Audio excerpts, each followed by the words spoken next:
បាទជំរាបសួរបងប្អូននេះថ្ងៃនេះគឺពេលព្រឹកយើងកាត់រួចហើយ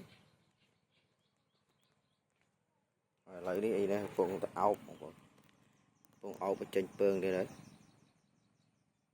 គឺចេញពើងបណ្ដាទៀតហើយ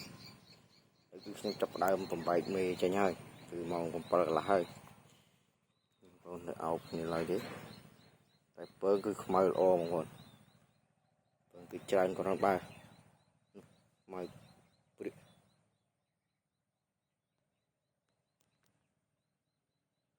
ពើងនៅល្អនេះគឺយើងរៀបចំបំបែកឈ្មោះដល់ឈ្មោះមេដល់មេរៀបចំបំបែកវាអញ្ចឹងបងប្អូនបាទបងប្អូននេះគឺពើងវាអត់សូវច្បាស់បងប្អូនយើងថតវាព្រាលដែរហ្នឹង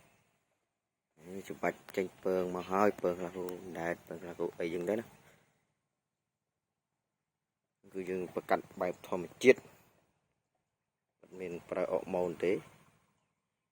ពើងខ្មៅល្អមែនទេបងប្អូនទាំងស្កោមសម្បូរគឺពើងរាយតែពើងរាយគឺពើងល្អ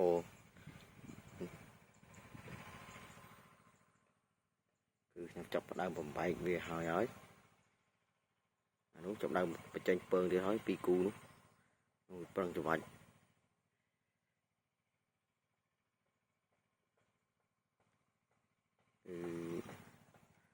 រៀបរយហើយបងប្អូនពើងវាមធ្យមបងប្អូនពើងមធ្យម